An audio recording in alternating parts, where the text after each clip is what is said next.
Bonjour, je suis Jean-François Clairvoy, astronaute de l'Agence spatiale européenne, et je vais vous raconter un peu mon parcours. Alors, faut remonter assez loin dans mon enfance. Mon père était pilote de chasse, et quand j'avais 6-7 ans, il nous emmenait, mon frère jumeau et moi, sur un aéroclub à côté de Colmar, où on voyait des parachutistes, on voyait des avions de faire de la voltige. Et probablement là, c'est déclenché un intérêt pour la troisième dimension. Au même moment, on m'avait offert en cadeau, je crois que c'était pour mes 7 ans, une voiture télécommandée avec un petit volant. Et la capacité de l'homme de télécommander à distance une machine inventée par l'homme, c'est quelque chose qui me fascinait.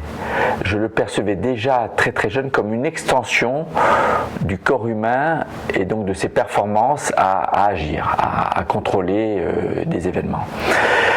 Bien sûr, Apollo 11 a été très marquant, j'avais 11 ans et je ne voyais pas des Américains qui gagnaient la course à la Lune, je voyais encore une fois des humains capables de faire quelque chose d'extraordinaire, de marcher ailleurs que sur Terre. Et ça m'a donné envie d'aller dans l'espace, pas de devenir astronaute. Je ne me suis pas dit je veux faire ce métier-là, mais par contre j'avais envie d'aller dans l'espace, pas forcément pour exercer un métier, mais pour vivre ces sensations, cette aventure de voir la Terre de haut, de voler, d'explorer, donc de découvrir, mais pour une activité donc d'amateur, pour les vacances.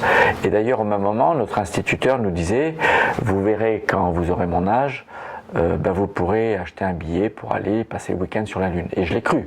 Donc c'est pas l'idée d'aller dans l'espace pour y exercer un métier et devenir astronaute. J'ai jamais pensé que je ferais un parcours professionnel pour travailler dans l'espace. Mais j'avais en tête cette idée que oui, ça doit être cool d'aller dans l'espace, et j'ai eu envie d'aller dans l'espace.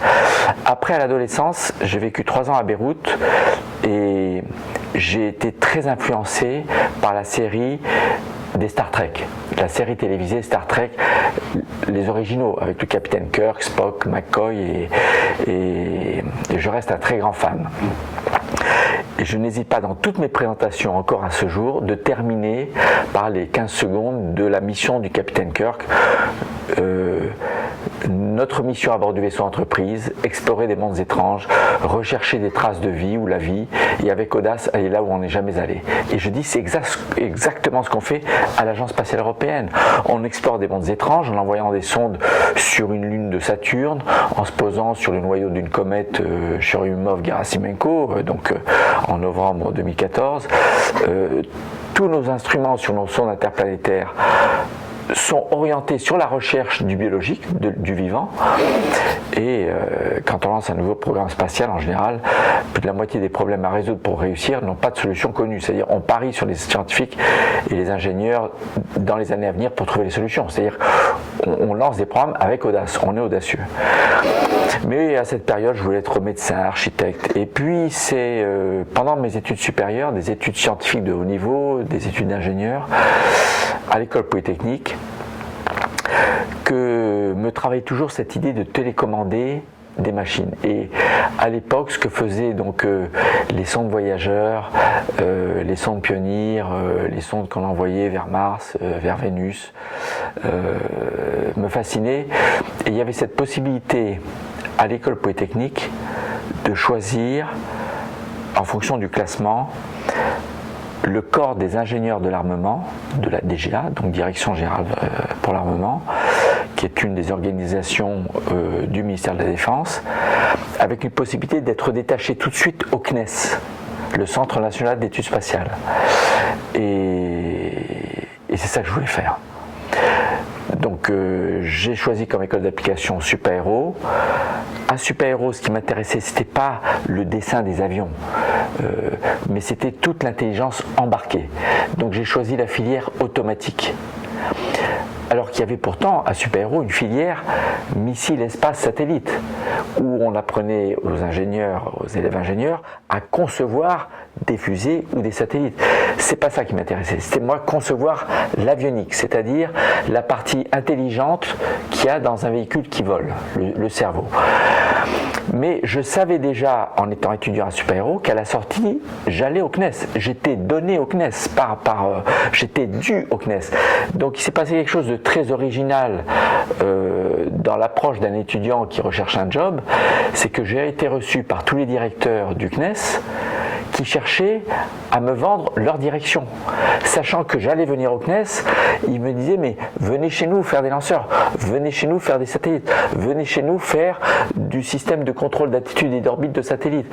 Donc c'est pas moi qui me vendais, c'est le CNES, ces différentes directions et divisions qui se vendaient pour que je dise où je voulais aller, puisque j'avais plus ou moins le choix. On était deux, et j'ai un collègue qui est allé faire les lanceurs à Évry, et j'ai choisi de travailler sur les systèmes de contrôle et d'attitude et d'orbite de satellites et de sondes interplanétaires. C'était ce que je voulais faire. Donc je peux me vanter d'avoir exercé dès la sortie de l'école le métier que je voulais faire et dans lequel j'appliquais ce que j'avais appris.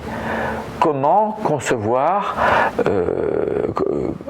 le système qui va contrôler l'orientation d'un satellite ou d'une sonde interplanétaire. Et le premier projet dont on m'a chargé, c'est le système qui pilotait une caméra d'une sonde franco-russe Vega. C'était une sonde destinée à étudier la comète de Halley et Vénus, puisque c'est une sonde qui passait près de Vénus et qui avait pour destination d'étudier la comète de Halley. Dans la foulée, on m'a chargé d'étudier le système de contrôle en mode survie du satellite Spot. Spot, satellite d'observation de la Terre, très connu, et qui avait des problèmes dans son mode de survie. Lorsqu'il n'est pas capable de prendre des photos, au moins pour garder les batteries chargées et pouvoir communiquer avec le satellite, il se met dans un mode survie. Tous les satellites ont un mode survie. Le télescope spatial Hubble dont on va parler était en mode survie lorsque je suis allé avec des collègues le réparer. Et là, donc je rentre en 1983 au CNES, et entre-temps, j'ai obtenu mon brevet de pilote privé dans le cadre de ce qu'on appelle les corps techniques de l'armement. Donc, et un an après avoir commencé à travailler au CNES sur la sonde Vega, sur le satellite Spot, le CNES lance un appel à candidats pour être astronaute.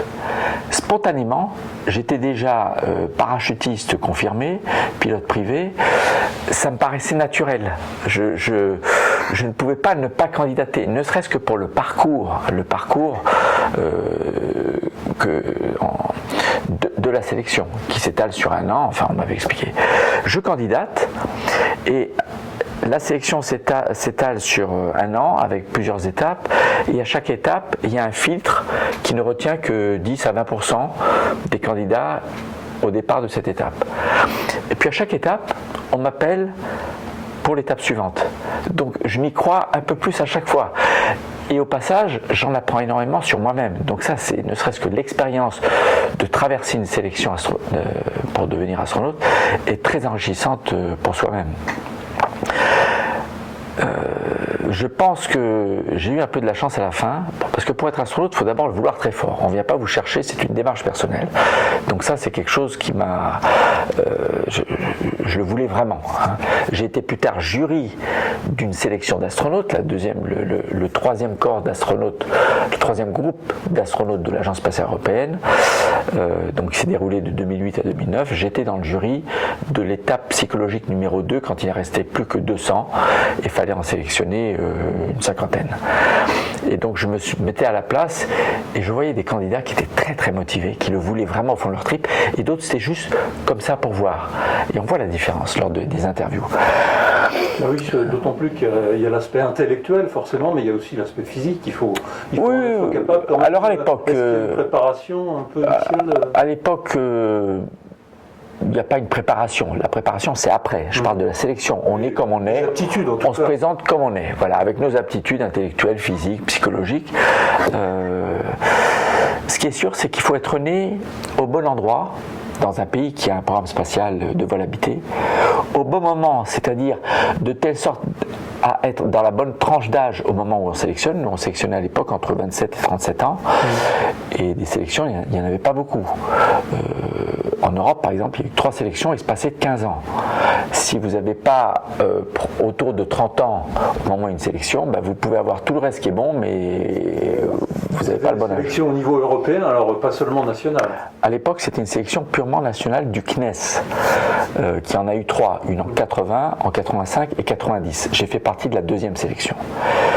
C'est pareil à l'ESA plus tard, on va en parler, où il y a eu 3 sélections, et c'est passé de 15 ans, une en 77, une en 92 dont j'ai fait partie, 15 ans après, et puis il y en a une plus récemment.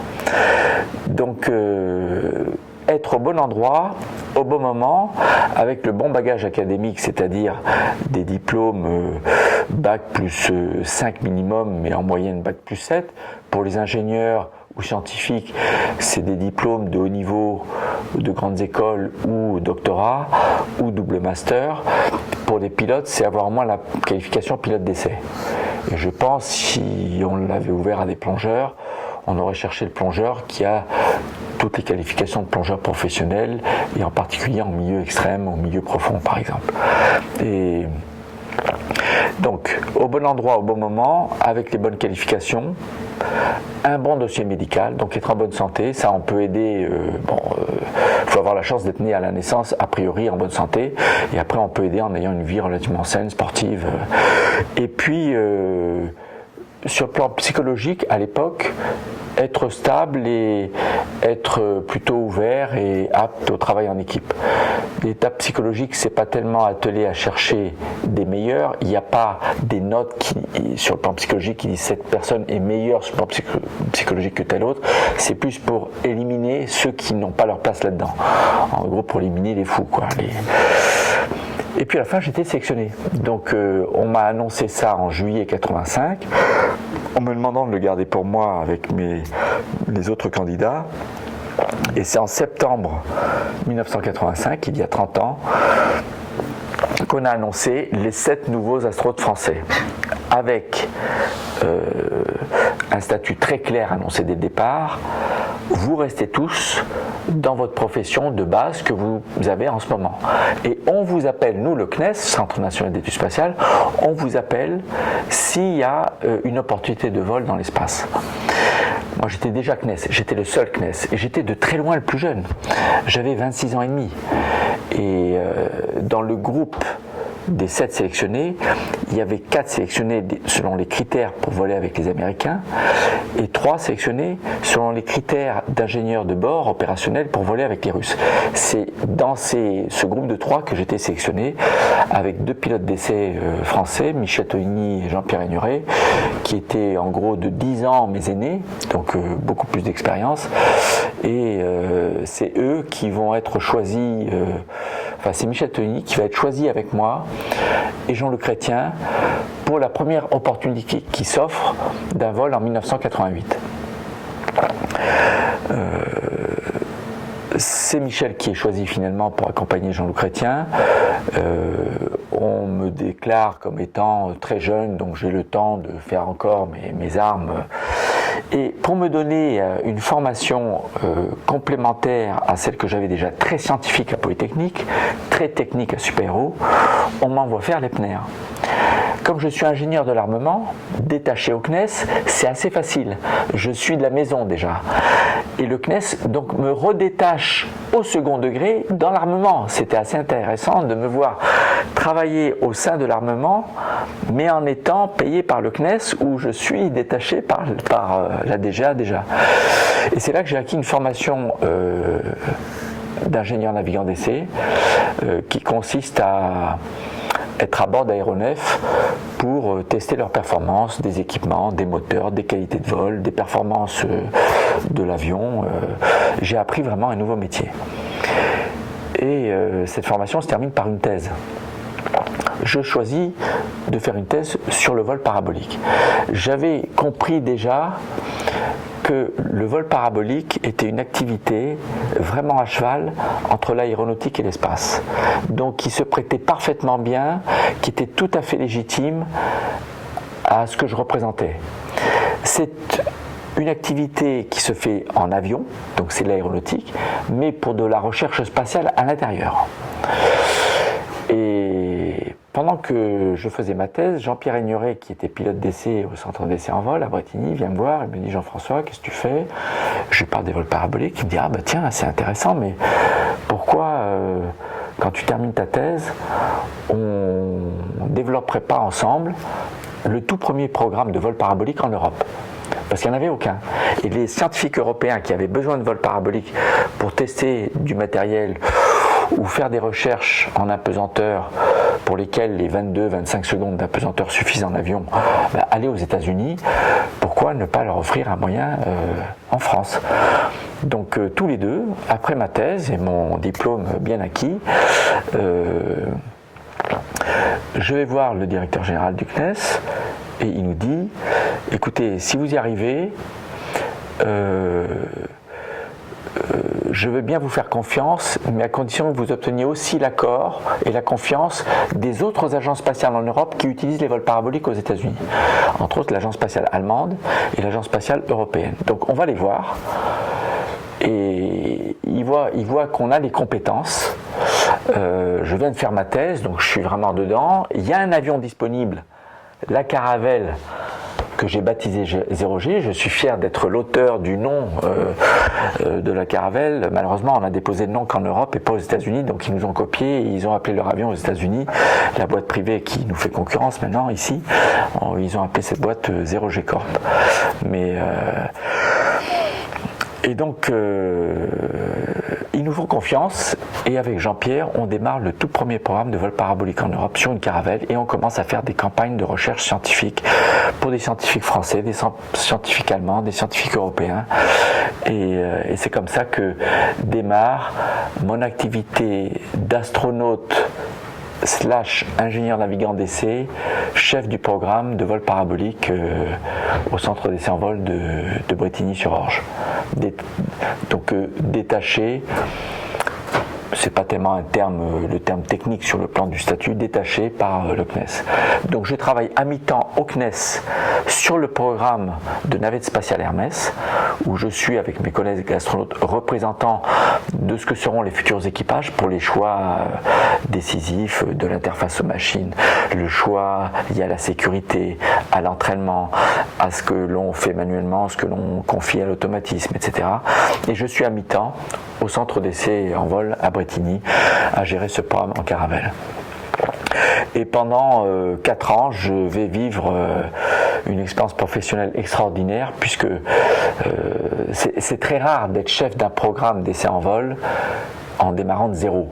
J'ai beaucoup de collègues qui ont été ingénieurs d'essai en charge du Rafale, à l'époque du Mirage de Mylène, de tel armement, mais en général ils reprennent le flambeau déjà commencé, allumé par un ingénieur précédent. Là c'est un tout nouveau programme, c'est notre bébé. Donc quand on démarre de zéro et qu'à la fin ça marche, toute l'équipe, donc non seulement les chefs de projet, mais l'équipe des expérimentateurs navigants d'essai, ingénieurs navigants d'essai, les techniciens du CEV avec qui on travaille, c'est fabuleux.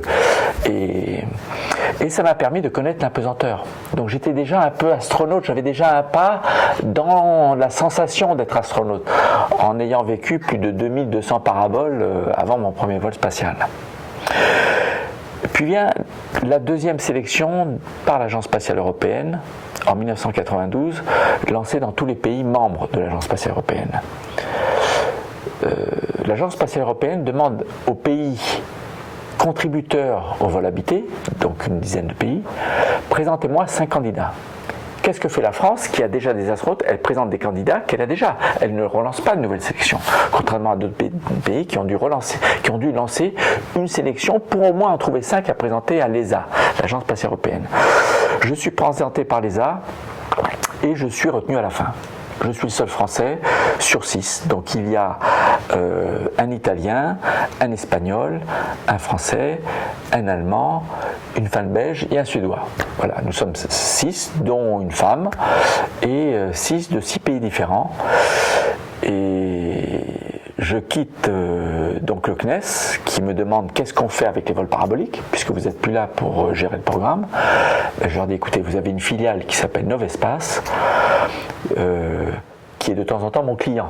Il m'apporte parfois un scientifique avec une expérience qui vole dans notre avion. Donc on leur transfère le programme, ils seront parfaitement gérés. Et c'est comme ça que Novespace est devenu le gestionnaire du programme de vol parabolique proposé par la France à toute l'Europe, et que l'ESA m'envoie à la NASA rejoindre le 14e groupe d'astronautes NASA. Donc j'ai pas trop le temps de connaître l'ESA, je ne passe qu'un mois au centre des astronautes européens de l'ESA à Cologne, et je démarre en début août une carrière d'astronaute professionnel, mission specialist de la NASA. Je suis accepté par la NASA avec mon collègue italien de l'ESA, 2 collègues canadiens et un japonais, 5 non-américains. Nous sommes intégrés dans le groupe, nous faisons partie du groupe 14 d'astronautes professionnels NASA, qui nous entraînent, nous qualifient, nous affectent en vol comme des Américains. Mes 3 affectations en vol ont été proposées par la NASA. Et même pour les 2 premiers, l'ESA n'a pas été au courant avant moi. Et ce qui les a un peu vexés, donc ils se sont dit à l'ESA, écoutez, la prochaine fois vous nous prévenez quand même à l'avance. Donc pour ma 3e affectation, l'ESA l'a su, mais c'était à l'initiative de la NASA. Donc ça c'est quelque chose que je dois reconnaître, et je serai toujours redevable à la NASA. L'ESA n'a jamais eu à venir quémander à la NASA des opportunités de vol pour ses astronautes. C'est par mes qualifications, au mérite et à la rotation. Donc je suis parti en 92 travailler comme mission specialist. J'étais là vraiment avec un pied complètement dans le centre mythique du Johnson Space Center. C'est une expérience humaine.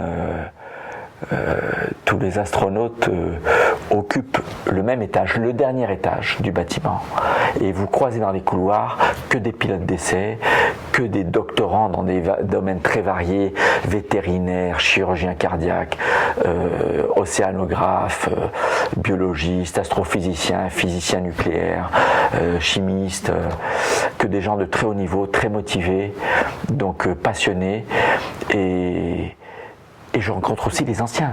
Je travaille avec John Young, qui est mon héros. John Young, je le regarde comme un enfant me regarde, qui a volé 6 fois dans l'espace, qui a fait le premier vol Gemini habité. Il a fait les premières. Il a fait 2 vols vers la Lune, dont un où il a marché sur la Lune. Il a fait 2 vols en navette, dont le premier. Et il était mon instructeur dans le simulateur de la navette. Donc je croise des marcheurs lunaires et puis des astronautes qui ont déjà une grande expérience en navette. Et c'est mythique, c'est merveilleux. Je suis affecté à 3 missions très différentes, des orbites très différentes. Premier vol d'étude de l'atmosphère. Donc nous sommes sur une orbite très inclinée par rapport au plan de l'équateur, puisqu'il faut que pendant notre vol orbital, combiné à la rotation de la Terre, on survole la plus grande surface possible, puisque notre vol était dédié à l'étude de l'atmosphère, pas juste une petite bande d'atmosphère au-dessus de l'équateur. Donc on ne bénéficie pas beaucoup de l'effet fronde de rotation de la Terre, et nous sommes qu'à 300 km. Et nous sommes sur le dos tout le temps. Donc la Terre, je la regarde par les hublots dans le cockpit. La plus belle mission pour la vue de la Terre. Mon job, c'était de larguer un satellite, de le rattraper avec le bras robotique, de faire pas mal d'expériences technologiques dans la navette, d'activer des instruments, des expériences qui sont à l'extérieur, dans la soute. Donc d'avoir les yeux dehors.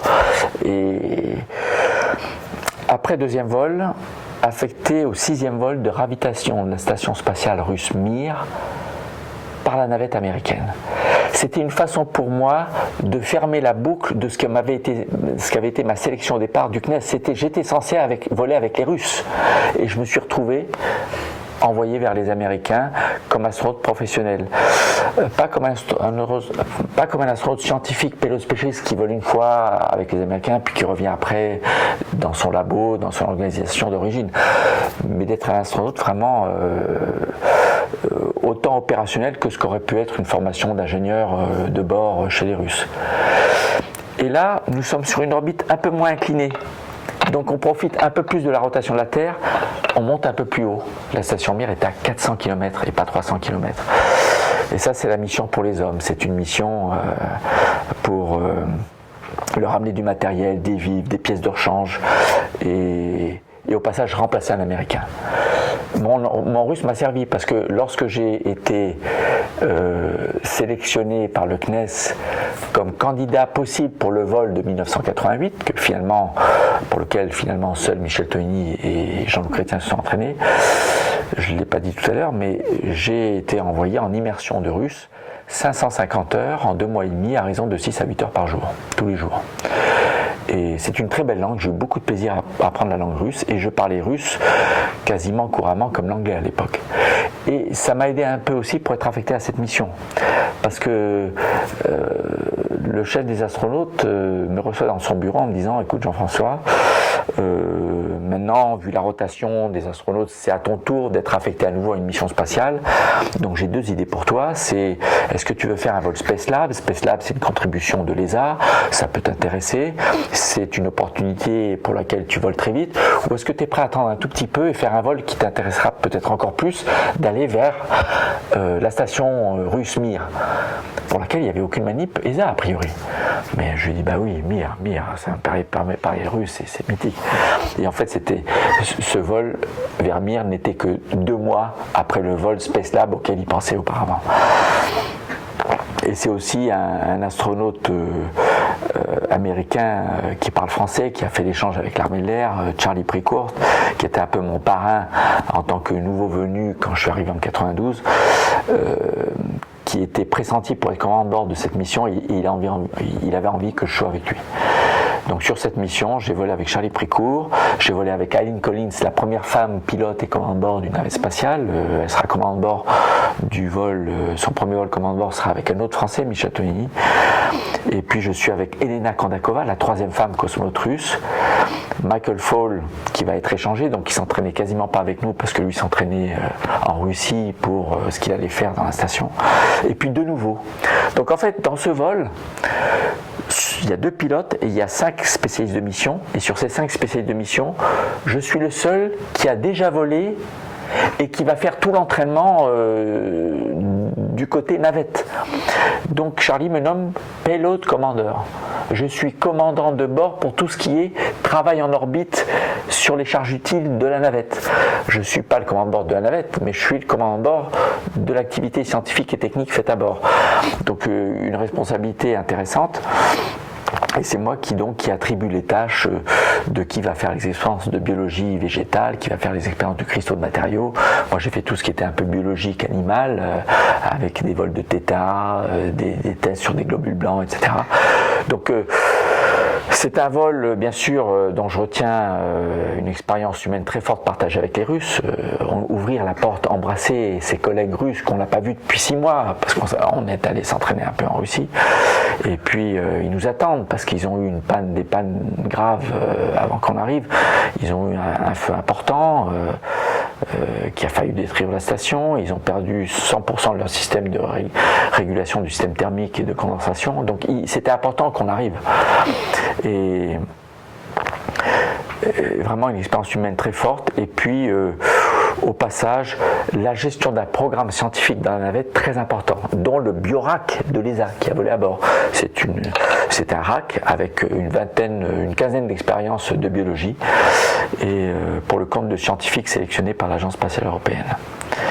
Je reviens, puis à la NASA, quand on n'est pas à l'entraînement ou en vol, on a des tâches dans le programme, on a des responsabilités dans le programme. J'ai été le responsable de la validation du logiciel de vol, avec des ingénieurs informaticiens évidemment, pour les vols de navettes à venir. Il faut savoir que la navette spatiale est un véhicule à commande de vol électrique, qui est le premier d'ailleurs, et dont le logiciel de vol est est mise à jour tous les 6 mois. Et c'est un astronaute qui a la charge de signer que le logiciel est bon pour la nouvelle version. Donc on le valide dans un simulateur à très très haute fidélité, qui a un nom d'orbiteur, qui a les mêmes vrais équipements de vol qu'une vraie navette. J'ai été aussi responsable de la définition des écrans de contrôle de la Station Spatiale Internationale, et entre autres de son bras robotique. Donc j'étais le monsieur robotique et qui a défini les interfaces et comment rendre la vie la plus simple possible à ceux qui vont piloter le bras robotique pour que ce soit le plus intuitif possible. Et j'ai été présenter ces concepts d'interface aux Canadiens, aux Japonais, pour qu'ils le prennent en compte dans les développements futurs que seront le bras de la Station Spatiale. Parce qu'au départ, je travaillais sur le bras de la station de la navette spatiale américaine. Et puis, alors que je suis dans mes fonctions de gestion d'équipe d'interface aux machines pour la station, le chef des astronautes m'appelle et me dit: écoute Jean-François, le télescope spatial Hubble vient de perdre son 3e gyroscope. On a peur qu'il en perde un 4e, auquel cas il serait indisponible pour la science, il passerait en mode survie, et il y a plusieurs milliers de scientifiques équivalents plein temps qui vivent que des données de ce télescope, qui vivent exclusivement des données du télescope spatial Hubble, qui, je rappelle, est un programme de coopération entre l'ESA et la NASA. Ça n'est pas un télescope américain.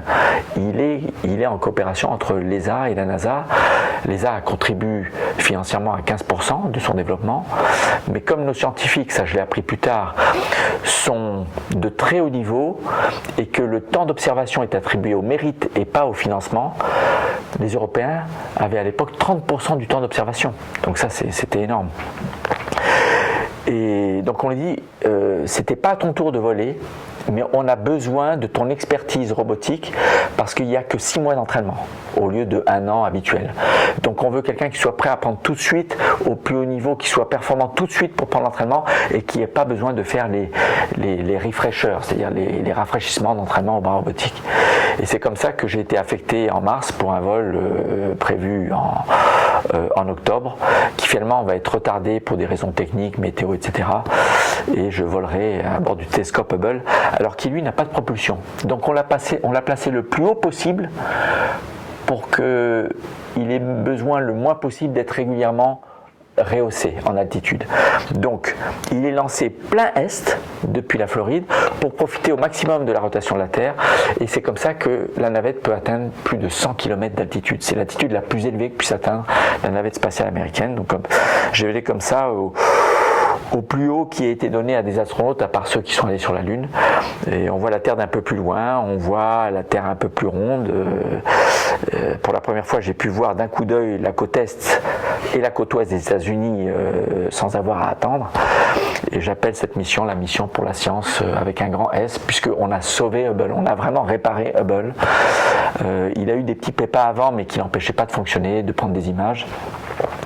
Mais entre-temps, il avait perdu, oui je ne l'ai pas dit, il avait perdu un 4e gyroscope, il est tombé en panne totale, donc de pointage. Il était juste en mode survie, grossièrement pointé vers le soleil, et on m'avait dit, écoute Jean-François, contrairement aux missions précédentes, on ne peut pas prédire dans quelle orientation sera le télescope, il ne sera pas coopératif, donc on compte sur toi pour pouvoir le capturer dans une attitude vraiment quelconque, et il sera probablement en rotation lente, et on ne peut pas le prédire. Donc ce sera à toi de faire du vol en patrouille serrée avec le bras, comme on dit, tracking and capture, comme on dit en anglais. Donc j'ai fait de la patrouille serrée avec le bout du bras robotique et le télescope pour aller le capturer. Et je raconte ces trois... Je viens de terminer un livre très sympa, Histoire de la conquête spatiale, qui ne se démodera pas puisque c'est l'histoire des vols habités. C'est 54 ans de vol habité, et pour chaque événement marquant des vols habités, eh bien, il y a la date, il y a le titre de l'événement, il y a des anecdotes et des images. Voilà, ce sont des images. Et au début de ce vol, on m'a demandé de présenter mes missions. Voilà, donc j'ai résumé mes 3 vols spatiaux. Le premier dédié à l'atmosphère, le deuxième pour ravitailler la station russe Mir, et le troisième pour réparer le télescope spatial Hubble. Quand je regarde les photos, les films, parfois j'ai l'impression que c'était dans une autre vie, tellement c'était fort, c'était intense. Et j'ai senti que mon 4e vol allait pas venir tout de suite. Or, l'ESA a développé à ce moment-là pour la station spatiale un vaisseau fantastique de ravitaillement qui s'appelle l'ATV. Automated Transfer Vehicle, vaisseau de ravitaillement automatique, énorme, 10 mètres de long, 5 mètres de diamètre, 20 tonnes, le plus gros de loin jamais construit vaisseau de ravitaillement pour une station spatiale. Le premier s'appelait Jules Verne et j'ai proposé à l'ESA, écoutez, j'étais l'ingénieur navigant sur mon 3e vol, donc ça je ne l'ai pas mentionné tout à l'heure, mais sur cette 3e mission, la NASA m'a confié le rôle d'ingénieur navigant de bord. Ça veut dire que dans le cockpit, j'étais assis entre les 2 pilotes et je formais avec les 2 pilotes ce qu'on appelle l'équipage de conduite de la navette. C'est-à-dire j'avais la responsabilité avec les 2 pilotes de tout ce qui concerne le contrôle de la navette en tant que vaisseau volant. Donc, et surtout, bon, alors le pilotage, c'est pas moi qui le manche, mais dès qu'il y a des gestions de panne, de trajectoire, etc., c'est moi, le chef d'orchestre, qui coordonne ce que fait le pilote, le commandant de bord, parce qu'ils n'ont pas les mêmes interrupteurs, les mêmes cockpits. Ils ont le même manche de pilotage et le même instrument de pilotage, mais la gestion des systèmes est totalement séparée et c'est mon rôle de coordonner. Et donc, je disais à l'ESA, écoutez, j'ai fait 2 rendez-vous spatiaux, en fait 3 rendez-vous spatiaux. Dans mes 3 vols, il y a eu des rendez-vous. Le premier pour le satellite que j'ai largué puis récupéré à la fin du vol, le 2e vers la station Mir, le 3e vers le télescope Hubble. Donc, je pense que c'est votre intérêt d'inclure un astronaute dans l'équipe de marque. Comme on dit, l'équipe de marque, c'est l'équipe des ingénieurs et des utilisateurs d'un vaisseau qui va voler plus tard. Et c'est comme ça que j'ai été nommé le Senior Advisor astronaute du vaisseau Jules Verne, où je suis un peu le père de toutes les décisions qui ont concerné l'équipage dans ce vaisseau, sur, comme je l'avais fait avant pour un peu pour les systèmes de contrôle du bras robotique, le partage de ce qui se fait depuis le sol et de ce qui se fait à bord. Pour ce qui est à bord, le partage de ce qui se fait par des automatismes et de ce qui se fera en manuel par l'équipage dans la station spatiale, qui télécommandera à distance, on en revient à la télécommande dont je vous parlais tout à l'heure, qui télécommandera à distance les actions vitales de ce vaisseau, et puis aussi la conception de l'entraînement. Comment peut-on déclarer un astronaute qualifié pour contrôler l'approche finale, le rendez-vous, l'accostage de ce vaisseau quand il arrive vers la station? Il est inhabité, ce vaisseau. On peut se demander, mais pourquoi mettre un astronaute dans le coup d'un vaisseau qui est inhabité? Il est inhabité, oui, mais il s'accoste à un vaisseau habité dans lequel il y a des astronautes et qui ont intérêt à ce que ce vaisseau arrive à la bonne vitesse, avec la bonne orientation, au bon endroit. Et donc ça m'a permis d'être toujours à fond dans le futur, dans les nouveaux vaisseaux. Et donc voilà, mes 3 grands programmes sont résumés par ces maquettes. C'est les vols paraboliques avec l'avion 0G, la navette spatiale avec 3 missions dans l'espace, à différentes altitudes, différentes inclinaisons d'orbite, et puis ma valeur ajoutée apportée à ce vaisseau de ravitaillement de la Station spatiale internationale, le vaisseau Jules Verne. Alors, une fois que ce vaisseau est parti, les suivants, c'est juste de la reconstruction sur plan, il n'y a pas à réinventer les plans. Et là, le patron de Novespace m'apprend qu'il part à la retraite. Je vais voir une nouvelle fois mes patrons, le directeur général de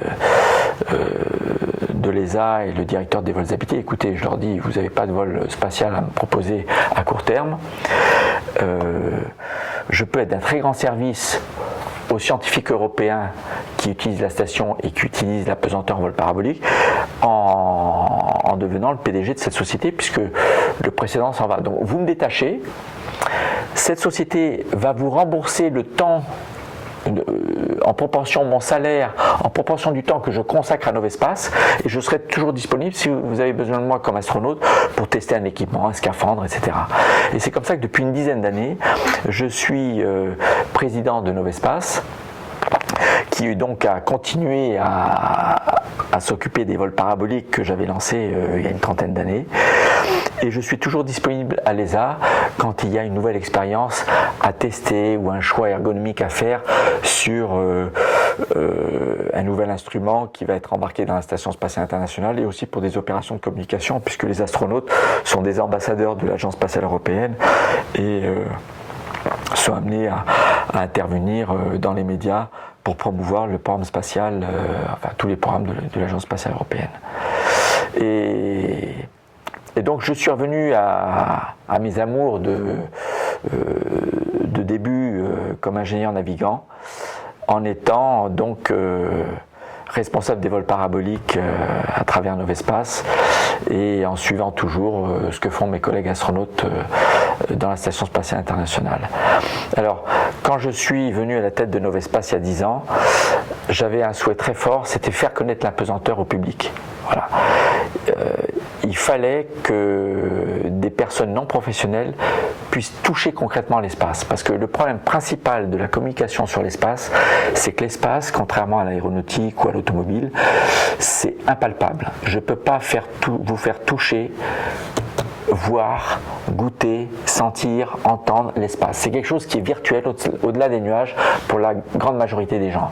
À part quelques privilégiés, bon, les plus privilégiés qui y sont allés eux-mêmes, les quelques astronautes, 542 à ce jour, quelques personnes qui ont assisté à un lancement de fusée ou qui ont pu voir un satellite en vrai dans une salle blanche, c'est concret, ça fait réfléchir.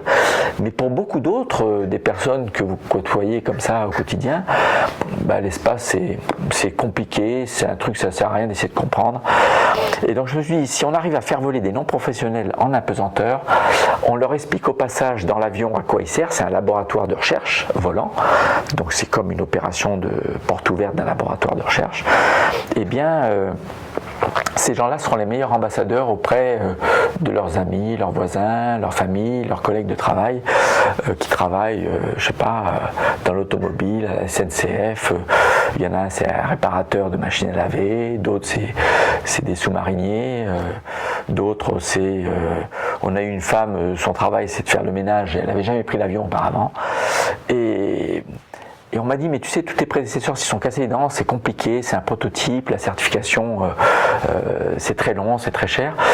Et grâce à Patrick Gandy, le directeur général de l'aviation civile, qui m'a fait confiance, au directeur du centre d'essai en vol de l'époque, qui était favorable, qui trouvait, comme les pilotes à l'époque, c'était des pilotes d'essai qui pilotaient l'avion pour faire des vols paraboliques. Il disait, c'est une bonne pub pour le centre d'essai en vol, ça montre de quoi nous sommes capables à la DGA avec nos experts en essai en vol. Donc voilà, et puis le président du CNES, Yannick Descata, qui était très fanat aussi. Voilà, à un moment donné, au même moment, il y a eu les personnes clés qui étaient toutes fanas pour qu'on aille dans le même sens.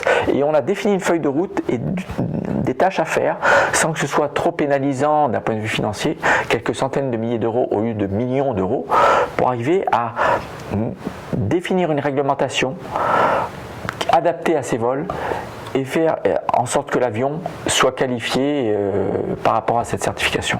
Et depuis donc 2 ans et demi, Novespace, en plus de faire des vols scientifiques qui est son activité principale à 95%, Novespace offre des vols en apesanteur, vend des vols en apesanteur à des particuliers et tous les bénéfices sont reversés à la recherche scientifique. C'est-à-dire qu'il n'y a pas de dividendes versés aux actionnaires de Novespace, qui est une société privée dont le CNES est actionnaire et plusieurs banques. Il n'y a pas de reversement de dividendes sur les bénéfices faits par ces vols publics.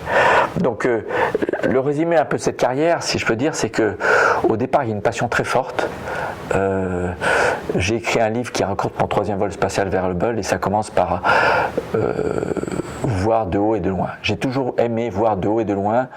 Ça, c'est en tant qu'humain sensoriel, c'est-à-dire être vivant, qui a des sens et qui a conscience que une belle façon de s'émouvoir, c'est de profiter de son regard et de sa vue pour voir sur un grand champ de vue beaucoup de choses, et pour ça il faut être haut et il faut être loin. Voilà. D'un avion on voit à 40 km à l'horizon, mais de l'espace on voit à 2500 km à la ronde, et en plus comme ça défile très vite puisqu'on voyage à 28 000 km/h, on passe rapidement des glaciers de l'Himalaya au désert, aux atolls de Polynésie, aux forêts tropicales, et c'est très très émouvant. Et c'est pour ça que d'ailleurs tous les astronautes m'ont compris, si on n'était pas avant, en tout cas en étant astronaute, on devient extrêmement sensibilisé au fait que la Terre est un vaisseau spatial, qu'elle abrite la vie qui tient à ce très très mince filet de gaz de l'atmosphère et qu'il est important de la gérer comme un vaisseau spatial, c'est-à-dire ne pas gaspiller et recycler au maximum, etc., comme nous on fait à bord de nos vaisseaux spatiaux. Donc être passionné, avoir l'audace d'aller démarcher, et finalement avec du recul je m'aperçois que tous les grands choix, tous les grands chemins suivis dans ma profession, c'est moi personnellement seul qui les ai provoqués en allant proposer à mes chefs, aux responsables des ressources humaines, au directeur général, à mon directeur des vols habités. Voilà, je vous propose quelque chose qui est intéressant pour vous, qui m'intéresse et qui va faire avancer les choses. Je pense qu'il ne faut pas, dans la vie, attendre qu'on vienne vous chercher pour quelque chose. Il faut avoir l'audace, l'envie et la réflexion de qu'est-ce que je peux faire qui m'intéresse, qui va m'intéresser, qui est nouveau et qui en même temps va rendre service à l'organisation que je sers. Et c'est un peu le chemin, puisque c'est moi qui ai choisi le CNES, c'est moi qui ai choisi de candidater pour être astronaute, c'est moi qui ai choisi à la NASA de m'intéresser à tout ce qui était robotique et qui m'a valu d'être affecté à des missions où l'aspect robotique était très important, ou rendez-vous spatial, qui est un peu de la robotique en quelque sorte. C'est moi qui ai proposé à l'ESA de m'embaucher, j'étais déjà ESA, mais de m'affecter à ce programme de vaisseau de ravitaillement Jules Verne.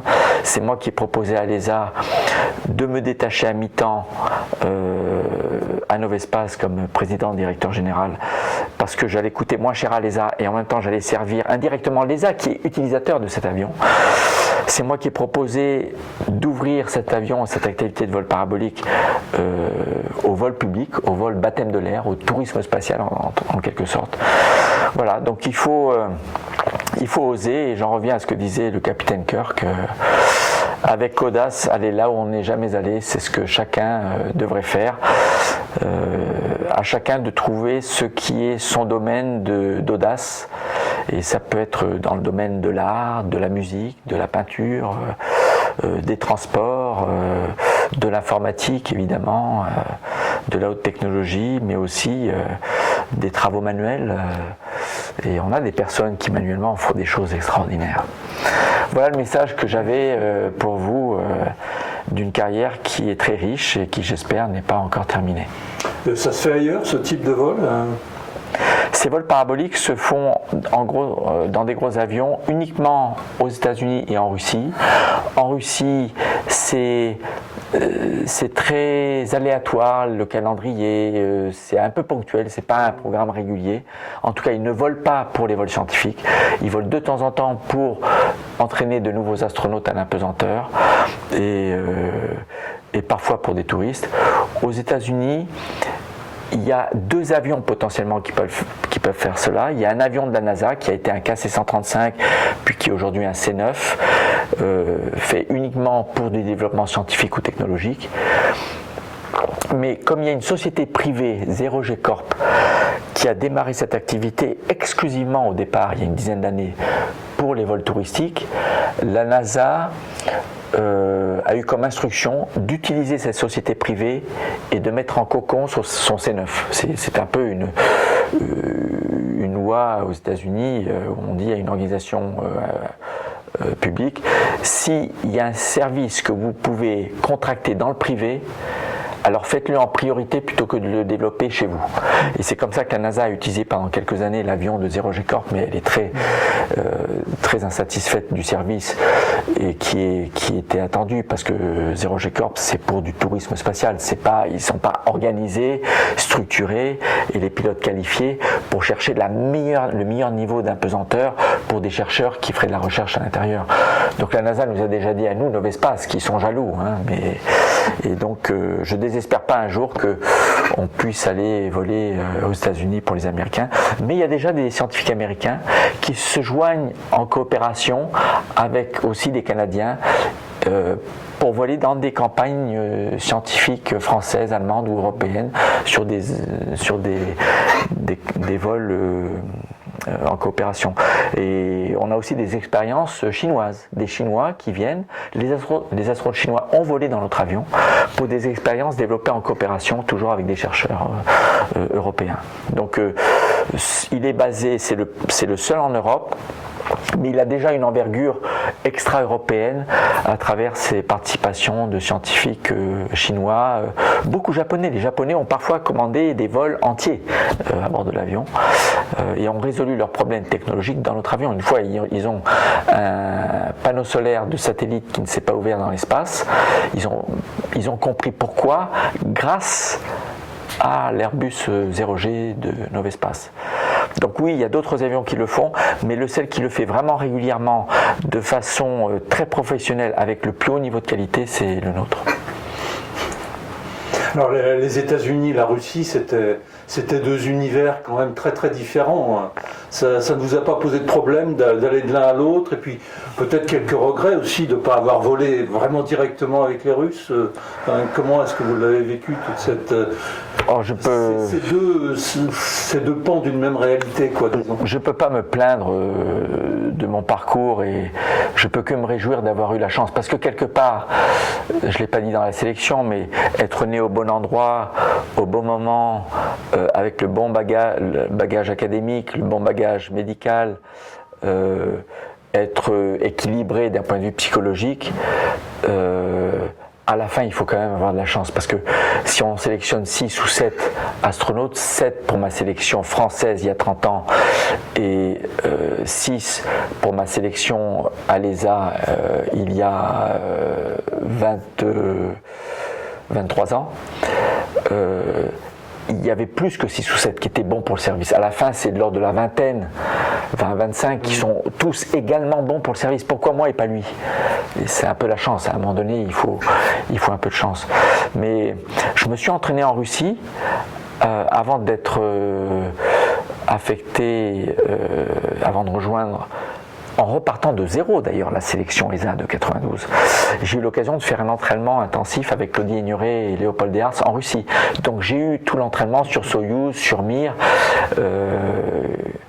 qui a probablement joué aussi quand la NASA m'a affecté à mon deuxième vol pour ravitailler la station spatiale russe Mir. Et j'aurais bien aimé voler avec eux. Et c'est vrai que les véhicules sont différents, mais les véhicules sont différents parce que les missions sont différentes. Les Russes, quand ils ont perdu la course à la Lune, se sont orientés vers les vols de longue durée dans des maisons de l'espace, les stations spatiales, alors que les Américains ont développé le système très opérationnel de vol court en navette, capable de faire du rendez-vous, de l'accostage, de la robotique, des sorties dans l'espace, tout ça en une mission, en un vaisseau.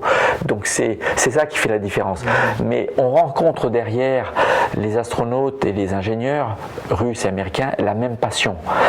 Et donc ça marche. Et même aujourd'hui, malgré les conflits sur Terre, en Ukraine ou en Syrie, où les États-Unis, la Russie s'entendent pas forcément entre eux sur la stratégie, en géopolitique ou même avec d'autres pays, en tout cas dans l'espace, tous les partenaires de l'ISS, qui incluent les Russes et les Américains, la coopération, le lien fraternel, en tout cas entre ceux qui sont à bord, et les accords entre les managers de programmes au sol n'ont pas bougé d'un iota. On se rend service mutuellement, autant aujourd'hui qu'il y a 15 ans, lorsque la station a commencé à être habitée en permanence. Oui, l'ambiance était différente il y a 15 ans, enfin, vraiment, enfin, même au point de vue diplomatique. Enfin, non, c'est l'inverse que j'ai dit. Non, dans le domaine spatial, en tout cas, il n'y a aucun changement aujourd'hui par rapport à ce que c'était il y a 15 ans. Et puis même lors des vols Shuttle Mir, les vols des années 90, où la navette s'accostait à la station Mir, pour préparer les Américains à la Station Spatiale Internationale. Qu'est-ce que c'est qu'une station spatiale ? Comment on la gère ? Parce qu'ils n'ont eu que le Skylab pendant un court instant. Mais oui, vous vouliez peut-être dire au sol, les relations ne sont pas les mêmes. Mais dans l'espace, elles sont restées les mêmes.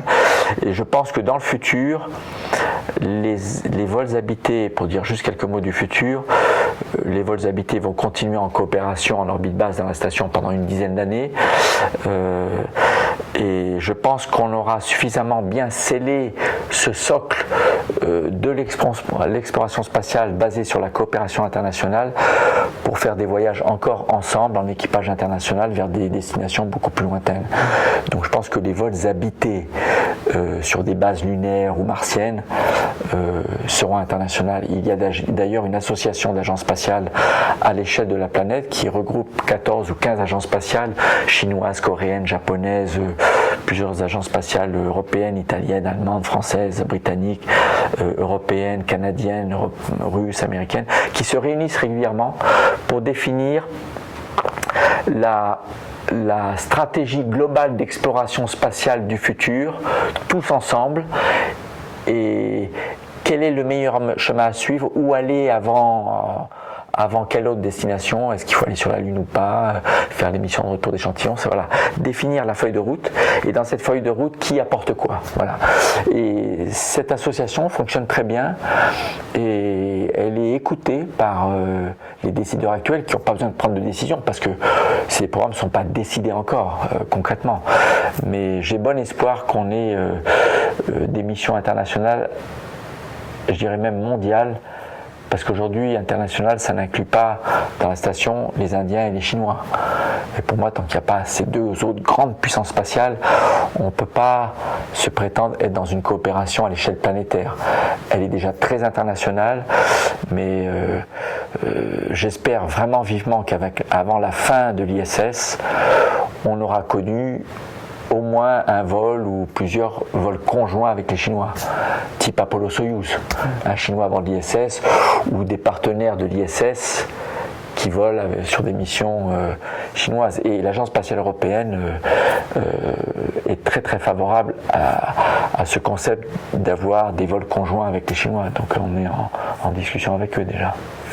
Voilà, bon, voilà une histoire à cheval sur l'aéronautique et sur l'espace. Et vous pensez y retourner? Enfin, vous avez la possibilité éventuellement d'y retourner? Alors, je suis toujours dans le corps dit actif des astronautes de l'ESA, mais la probabilité de revol est très faible puisque on a un vol tous les ans, 2 ans pour un Européen en moyenne. Mais le temps que ça revienne à un Français, c'est de l'ordre d'une fois tous les 10 ans, puisque le prochain Français, c'est dans 1 an. Thomas Pesquet, et le précédent Léopold Déard, c'était il y a 8 ans. Donc il y a 9 ans d'écart entre le prochain vol d'un Français et le précédent vol d'un Français. Et avant Léopold, c'était 6 ans avant. Par contre, dans la période précédente, dans les 10 ans de 1992 à 2002, il y a eu 13 vols de Français. On a eu plus d'un Français par an dans l'espace en moyenne pendant une période de 10 ans, mais depuis 2002, il n'y en a eu qu'un.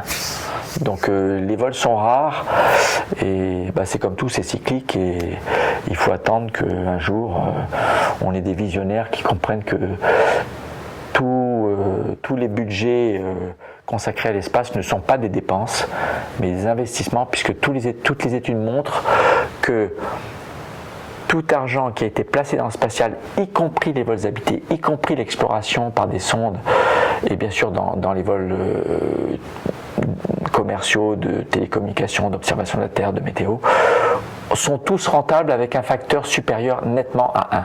C'est de l'ordre d'un retour d'un facteur 3 ou 4 pour les vols habités. Alors on peut se demander au premier degré, mais comment un astronaute qui vole, ce qu'il a coûté et ramène de l'argent 4 fois. C'est par effet indirect dans l'économie, mais c'est démontré. C'était un facteur 10 pour les missions Apollo. Mais c'est parce que ça rend l'industrie plus compétitive, parce qu'il y a des retombées, parce que on développe des technologies qui sont très innovantes et qui peuvent être transférées dans le non spatial. Et je pense qu'il y a une retombée qui ne se mesure pas en sonnant et trébuchant, mais qui est probablement à elle seule justifie, c'est l'inspiration des jeunes. Un grand programme spatial sexy, attractif, peut inspirer un lycéen pour choisir les matières scientifiques et le motiver pour le pousser au plus haut niveau qui est le doctorat. Et c'est ce que montrent les fameuses courbes du nombre de doctorats délivrés à des étudiants aux États-Unis en fonction du temps, et on voit qu'elles sont directement corrélées, c'est comme des montagnes, avec le budget de la NASA qui fait un pic aussi au moment du programme Apollo. Donc continuons l'exploration spatiale pour inspirer les futures générations et pour donner des jobs valorisants à nos concitoyens, puisque dans le spatial comme dans la haute technologie en général, mais le spatial c'est vraiment caractéristique, 95% du budget dépensé, je devrais dire même investi, c'est la valeur ajoutée humaine, ce sont les cerveaux. Ça part en salaire à des scientifiques, des techniciens, des ingénieurs, des managers, des juristes de haut niveau qui élèvent le savoir-faire de la société pour réussir des projets aussi ambitieux et aussi difficiles. Et paradoxalement, est-ce qu'il y a aussi une dimension au niveau de l'écologie, par exemple, dans la recherche spatiale ? Alors, bien sûr, au niveau vraiment concret, pragmatique, le climat, l'évolution du climat est définie par 50 paramètres. Les grands experts à l'échelle mondiale se sont mis d'accord pour définir quels sont les paramètres sur lesquels on va définir ce que devient le climat, comment évolue le climat. Ces 50 paramètres. Sur ces 50 paramètres, il y en a 26 qui ne peuvent être fournis qu'exclusivement à partir de données satellitaires. Donc l'espace rend directement service au problème du climat. Mais à côté de ça, d'un point de vue plus psychologique, la vue de la Terre depuis l'espace par des humains est un facteur très important aussi, puisque la première fois que des humains ont vu la Terre se lever sur l'horizon lunaire, Apollo 8, le jour de Noël 1968, Bill Anders s'est exclamé « Nous sommes partis étudier la Lune et ce que nous avons finalement découvert, c'est la planète Terre. » Et c'est cette photo et ces paroles qui ont déclenché tout le mouvement environnementaliste qui s'est développé de façon exponentielle depuis 1968, en incluant à l'ONU une branche qui se consacre exclusivement à cette question de l'évolution de l'environnement sur Terre, c'est-à-dire pas seulement le climat, mais la biodiversité, enfin tout l'ensemble, tout ce qu'on entend par le développement durable. Donc voilà, l'homme dans l'espace a contribué à déclencher chez les humains la prise de conscience et la responsabilité vis-à-vis de l'environnement au sens large et du climat en particulier. Bien. Peut-être pour conclure, alors est-ce qu'il n'y a pas quand même une petite frustration quand on a connu des moments aussi intenses, quoi, parce que je suppose que décoller dans une fusée, enfin c'est quand même quelque chose qui marque très profondément. Est-ce qu'il n'y a pas une petite frustration après quant aux activités, je dirais ordinaires entre guillemets? Non, mais c'est une question effectivement valable parce que il faut juste en avoir conscience. Mais quand vous dites d'ailleurs décoller sur une fusée, c'est psychologiquement que c'est très fort, parce que l'accélération c'est pas plus que Space Mountain à Disneyland, c'est 1,5 G le décollage en navette, ou un peu plus 1,8 G en Soyouz, ce qui est exactement ce qu'on fait vivre à nos passagers dans l'Airbus 0G pendant les 20 secondes de ressources avant la phase d'apesanteur. Donc je leur dis d'ailleurs, allongez-vous sur le plancher dans l'avion qui est capitonné, fermez les yeux, dites-vous que vous êtes dans une fusée, cette poussée que vous sentez dans votre dos, c'est la même au décollage dans une fusée. Mais c'est vrai qu'il faut juste avoir conscience, si je ne revole plus dans l'espace, je ne referai pas quelque chose d'aussi grandiose. Je le sais. Donc il faut bien l'avoir compris à l'avance, et avant même le décollage de ce qui peut être à chaque vol, d'ailleurs son dernier vol, on n'est jamais sûr à chaque vol spatial qu'on revolera, parce que pour des raisons budgétaires, programmatiques, techniques, politiques, un programme peut être annulé, arrêté, comme la navette Hermès, le programme de navette spatiale Hermès il y a 20 ans qui a été arrêté. Mais il faut juste se dire, qu'est-ce que je ferai après? Y penser avant. Et j'ai assez rapidement conclu en ce qui me concerne, mais c'est le cas de beaucoup de mes collègues, que j'ai eu beaucoup de chance, donc j'ai un devoir.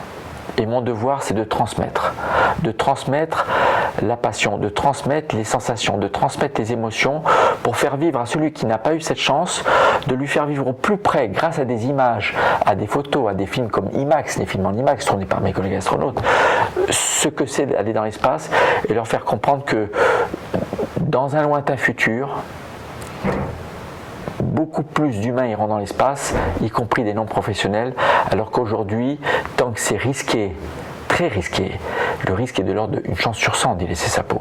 C'est pas concevable d'ouvrir une chance sur 100 une activité avec une chance sur 100 de mourir à des non-professionnels. Tant que c'est très risqué et très coûteux, ça reste réservé à des professionnels ou quelques privilégiés milliardaires qui vont accepter de se mettre dans la peau d'un astronaute pour l'entraînement et un vol pendant quelques mois, s'entraîner et une semaine ou deux dans l'espace.